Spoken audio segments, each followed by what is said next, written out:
BA part second Sanskrit प्रथम प्रश्न पत्र। मैं डॉक्टर मनीषा गोदारा, आचार्य संस्कृत, राजकीय बांगड़ महाविद्यालय टीटवाना। गीति काव्य मेघदूत। गीति काव्य का सामान्य वैशिष्ट्य संस्कृत गीत काव्यों में भी पर्याप्त मात्रा में मिलता है। गीति की आत्मा भावातीत है। कवि अपनी रागात्मक अनुभूति तथा कल्पना से वर्णीय विषय तथा वस्तु को भावात्मक बना देता है।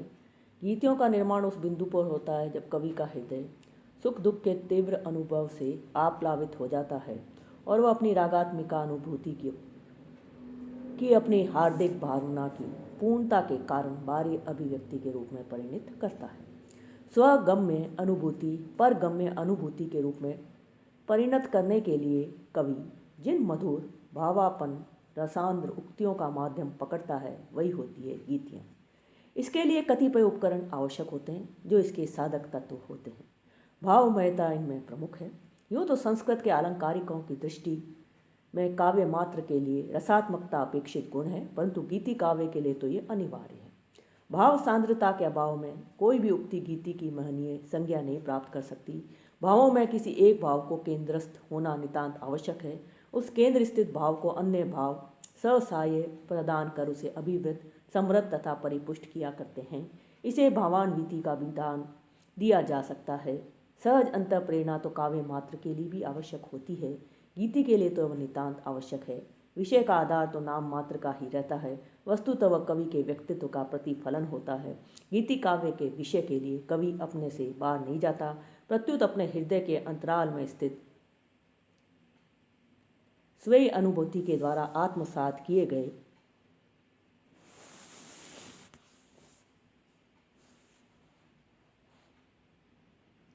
विषय को अपने व्यक्तित्व के रंग में रंग कर वह इतनी सुंदरता से इतने मोहक शब्दों में व्यक्त करता है कि वह उसकी अपनी चीज होती है। विशुद्ध तथा परकीयत्व से नितांत अमिश्रित संक्षिप्तता तथा गेयता उसके अन्य उपलक्षण हैं।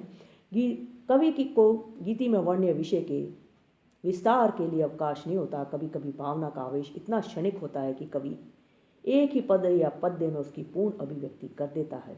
अनुभूति तथा अभिव्यक्ति के तारतम्य पर ही काव्य के परिमाण का प्रश्न आधारित रहता है। कभी कभी अभिव्यक्ति दूरगामी होती है, तब काव्य का परिमाण मात्रा कृत अधिक होता है, नहीं तो संक्षिप्तता गीति काव्य का आवश्यक तत्व होता है। गेयता भी इसी प्रकार गीति का अनिवार्य उपादान है। काव्य तथा संगीत दो पृथक पृथक अभिव्यक्तियां हैं। काव्य अपनी अभिव्यंजना के निमित्त संगीत का सहारा नहीं चाहता और संगीत भी अपने प्राकट्य के निमित्त काव्य का अवलंबन नहीं चाहता, परंतु देव योग से दोनों का एकत्र समन्वय कला की दृष्टि से एक अत्यंत उत्कृष्ट अभिव्यक्ति का रूप धारण करता है और गीति उसका एक मधुमय मोहन स्वरूप है। इन सब तत्वों के सहयोग से गीति काव्य रूपों में एक उत्कृष्ट काव्य रूप है। संस्कृत भाषा में निबद्ध गीति काव्यों में पूर्वोक्त वैशिष्ट्य अपनी पूर्ण मात्रा में उपस्थित है। गीति काव्य संस्कृत भारती का परम रमणीय अंग है। संस्कृत में गीति काव्य मुक्तक तथा प्रबंध दोनों प्रकार से उपलब्ध होता है। मुक्तक से अभिप्राय उस काव्य से जो संदर्भ आदि बाह्य उपकरणों से मुक्त होकर स्वयं रस स्पेशल होता है। इसके समझने के लिए बाह्य सामग्री की अपेक्षा नहीं होती।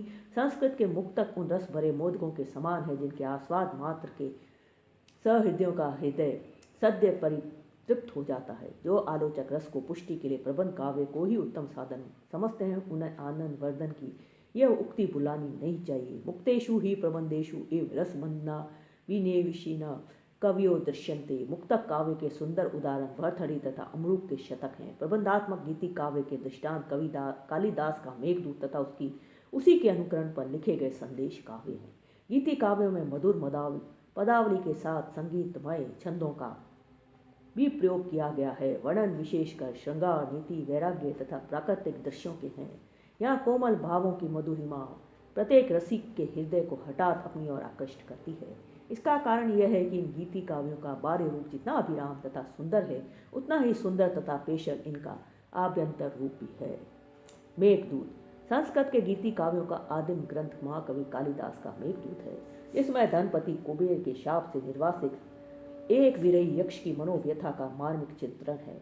मेघदूत कालिदास के अंतर प्रकृति तथा बाह्य प्रकृति के सूक्ष्म निरीक्षण का भव्य भंडार है। यहाँ बाह्य प्रकृति को जो प्रधानता मिली है वह संस्कृत के अन्य किसी काव्य में नहीं। पूर्व मेघ तो यहाँ से वहाँ तक प्रकृति की ही एक मनोरम झांकी या भारत भूमि के स्वरूप का ही मधुर ध्यान है। कवि की पैनी दृष्टि में ग्रीष्म ऋतु की मंद प्रवाहिनी नदी उस प्रोषित पत्तिका के समान प्रतीत होती है जो अपने पति के वियोग में मलिन वसना बन बड़े क्लेश से अपना जीवन बिताती है। प्राकृतिक दृश्यों में विज्ञान सम्मत तथ्यों का भी पर्याप्त सन्निवेश है। यक्ष तथा उसकी प्रेयसी की विरह अवस्था का वर्णन कर कवि ने मानव हृदय का मार्मिक मनोहर चित्र उपस्थित किया है। मेघदूत वस्तुतः विरह पीड़ित उत्कंठित हृदय की मर्म भरी वेदना है, जिसके प्रत्येक पद्य में प्रेम की विवलता, विवशता तथा विकलता अपने को भी व्यक्त कर रही है। पूर्व मेघ बाह्य प्रकृति का मनोरम चित्र है तो उत्तर मेघ अंतर प्रकृति का अनुभव पर प्रतिष्ठित अभिराम वर्णन है। मेघदूत संस्कृत साहित्य का ज्वाज्वल्यमान हीरक है, जिसकी प्रभा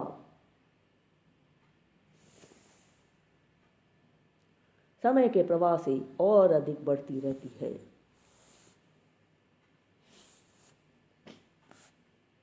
वह बड़ी ही मंगलमय घड़ी थी जब महाकवि कालिदास ने इस अमर काव्य की रचना की। बाहरी प्रकृति की मनोरम झांकी प्रस्तुत करने में तथा अंतःस्थल में संतप्त उदय लेने वाले भावों के चित्रण में काव्य अपनी तुलना नहीं रखता। किसी विरह विदुरा प्रेयसी के पास मेघ को प्रेम का संदेशवाहक दूत बनाकर भेजने की कल्पना ही विश्व के साहित्य में अपूर्व, कोमल तथा हृदयावर्चक है। वाल्मीकि रामायण में अशोक वाटिका में रावण के द्वारा अपहृत जनक नंदिनी के पास हनुमान को भेजना तथा महाभारत में हंस के द्वारा दमयंती के हृदय में राजा नल के प्रति प्रणय भाव के प्रादुर्भाव की कथा अवश्य में कालिदास से प्राचीनतर है, किंतु परंतु इनमें चेतन पदार्थों से ही दौत्य कर्म की सम्मति दिख पड़ती है। किसी अचेतन वस्तु को प्रेम प्रसंग में दौत्य कर्म के लिए भेजना तथा प्रणय में गाढ़ उत्कंठातिरेक की सद्य अभिव्यक्ति करना सचमुच एक प्रतिभा संपन्न कवि की मौलिक कल्पना है। ऐसे प्रसंग की गूढ़ अभिव्यंजना की और लक्ष्य न करके संस्कृत के आद्य आलंकारिक भामानय से अयुक्तिमत दोष के नाम से अभिहित किया है। उनका तर्क है कि मेघ, शुक्र, चंद्रमा आदि पदार्थों को दूध बनाकर भेजना इसलिए युक्ति रहित है कि इनमें से कुछ पदार्थों की वाक शक्ति नहीं है, कुछ की वाणी नितांत अव्यक्त है, जिससे वे अपने संदेश को दूसरे से स्पष्टतया प्रकट नहीं कर सकते तथा खुद देशों में विचरण करने वाले हैं तथा दूर देशों में विचरण करने वाले हैं। फलतः इन्हें दूत बनाकर भेजना युक्तिहीन नहीं तो क्या है। इस प्रकार की विपरीत आलोचना का खंडन कालिदास ने बड़ी भावुकता के साथ पहले ही कर दिया है। कामार्ता ही प्रकृति कृपणा चेतना अचेतनेशु। काम से पीड़ित प्राणी चेतन तथा अचेतन के झमेले में नहीं पड़ता, वह तो उन्मुक्ता तथा उत्कंठा का शिकार बना रहता है। परंतु फिर भी मेघ को दूध बनाने में सुंदर युक्ति की सत्ता है। मेघ तो सूखते हुए पौधों को जल से सींच कर जलने से बचाता है, और यहाँ तो एक जीता प्राणी विरह के मारे अधमरा बना हुआ सिसक रहा है, और वह भी धन कुबेर के क्रोध का भाजन बना हुआ प्रेयसी से युक्त होकर जीवन यापन कर रहा है। धनपति क्रोध विश्लेषितस्य, फलतः विशेष रूप से मेघ की दया का पात्र है, अनुकंपा का भाजन है। कालिदास के समर्थन की ओर भामा ने स्वयं अपना सिर झुकाया और सौमेधा के द्वारा प्रयुक्त होने के कारण इस कल्पना को ग्राह्य तथा अनुकरणीय माना। यदि चोत्कंठया यत् उन्मत्त इव भाष्यते तथा भवतु भूमनेदम सुमेधो भी प्रयुज्यते। नई नई शताब्दियों में प्रेरणा तथा स्फूर्ति प्रदान करना काव्य की महत्ता का स्पष्ट सूचक होता है, और इस कसौटी पर कसने से मेघदूत को संस्कृत साहित्य में एक नवीन काव्य प्रकार की उद्भावना का श्रेय प्राप्त है, जो संदेश काव्य के नाम से प्रख्यात है। सर्वप्रथम महाकवि भवभूति ने अपने मालती माधव में माधव के द्वारा मालती के समीप मेघ को दूध बनाकर भेजने की कल्पना का अनुसरण किया। यहाँ दोनों पद्य मंदाक्रांताव्रत में उपन्यस्त है। भवभूति के बाद एक शताब्दी के भीतर ही हम जैन कवियों को मेघदूत के प्रति विशेषतः आकृष्ट होते पाते हैं। उन्हें यह काव्य इतना रुचिकर प्रतीत हुआ कि उन्होंने इसके समस्त पद्यों की समस्या पूर्ति कर नवीन काव्यों की रचना की। इनमें से कई कवियों ने मेघदूत के अंतिम चरणों को समस्या रूप से ग्रहण कर उसकी पूर्ति अपनी ओर से की है, परंतु आचार्य जिनसेन का कार्य इस दृष्टि से नितांत श्लाघ्य है, जिन्होंने मेघदूत के समस्त पद्यों के समग्र चरणों की पूर्ति की। मेघदूत की समस्या पूर्ति पर अनेक जैन काव्यों की रचना हुई है, जिनमें से प्रमुख है पार्श्वाभ्युदय, चंद्रदूत, मेघदूत समस्या लेख, चेतोदूत, सिद्धदूत, हनुमत दूत।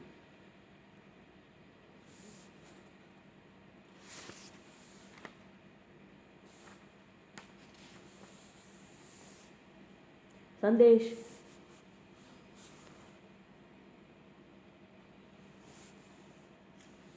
अगला है भर्तृ रचित नीति शतक, श्रृंगार शतक और वैराग्य शतक। भर्तृ रचित नीति शतक, श्रृंगार शतक और वैराग्य शतक। महाकवि भर्तृहरि की कविता जितनी प्रसिद्ध है, उनका व्यक्तित्व उतना ही अज्ञात है। हम उनकी स्थिति तथा जीवन चरित्र से एकदम अपरिचित हैं। दंत कथा के आचार पर कुछ लोग इन्हें राजा मानते हैं, वो भी विक्रमादित्य का ज्येष्ठ भाई, पर उसके ग्रंथ से राशि भाव तो नहीं टपकता, अतः यह भी घटना निरी दंत कथा के सिवाय विशेष महत्व नहीं रखती। अधिकांश विद्वान उन्हें महावैयाकरण भर्तृहरि से अभिन्न मानते हैं, परंतु इसके लिए भी पोषक प्रमाण प्रस्तुत नहीं है। पश्चिमी शोधक लोग चीनी यातीत सिंह के कथन में आस्था रखते हुए भर्तृहरि को बौद्ध मानते हैं, जो गृहस्थी और संन्यास जीवन के बीच 7 बार इधर से उधर घूमते रहे, पर उनके शतकों का अनुशीलन डंके की चोट बतलाता है कि इनका लेखक वैदिक धर्मावलंबी ही नहीं बल्कि पूरा अद्वैतवादी था। वैदिक धर्म के आचार विचार पद्धति तथा प्रक्रिया पर उन्हें पूरा विश्वास तथा आग्रह था। उनका समय लगभग 7वीं शताब्दी में पड़ता है। भर्तृहरि के 3 शतक हैं, नीति शतक, श्रृंगार शतक और वैराग्य शतक। भर्तृहरि ने संसार का खूब अनुभव किया था और उस अनुभव के मार्मिक पक्ष को ग्रहण करने में सरताकृत कार्य थे। जो कवि संसार के बीच रहता हुआ उसके अनुभव के बल पर उसके हृदय को समझने तथा कविता में सुचारू उद्योग देने में समर्थ होता है, वही सच्चा लोकप्रिय कवि है। इस दृष्टि से भर्तृहरि सचमुच जनता के कवि हैं, जिनकी सूक्ष्म दृष्टि संसार की छोटी से छोटी वस्तु को निरख से उदास शिक्षा ग्रहण करने में समर्थ होती है। नीति शतक में वे उन उदात गुणों के ग्रहण करने के लिए आग्रह दिखलाते हैं जिनका अनुशीलन समग्र मानव समाज का परम मंगल साधक है। वे मनुष्य जीवन को सद्गुणों के उपार्जन से सफल बनाने के पक्ष में। जो व्यक्ति सुंदर नरदेव पाकर भी सद्गुणों का उपार्जन नहीं करता, वह उस व्यक्ति के समान उपहासास्पद है जो वैदुर्य मणि के बने हुए पात्र में चंदन की लकड़ी से लहसुन पकाता है अथवा सोने के हल से अर्क आग की जड़ पाने के लिए जमीन खोदता है। भर्तृहरि की दृष्टि में वही वास्तव में सज्जन है जो दूसरों के परमाणु के समान छोटे गुण को पर्वत के समान बनाकर अपने चित्त में परम संतोष का अनुभव करता है। पर गुण परमाणुन पर्वती कृत्य नित्यम निज हृदय विकसंत संति संत कियंत। श्रृंगार शतक में हमारा कवि श्रृंगार के चटकीला चित्रण करने से नहीं चूकता। वह नारी हृदय की सच्ची परख रखता है। प्रेम से प्रभावित कामी और कामुकों के चित्त में जो वृत्तियां अपना ललित खेल दिखलाया करती हैं, उन्हें यह कवि सूक्ष्म दृष्टि से देखता है, परंतु वन रंगीन लीलाओं के विषय परिणाम से भी भली भांति परिचित है। वैराग्य शतक भर्तृहरि का सर्वस्व प्रतीत होता है।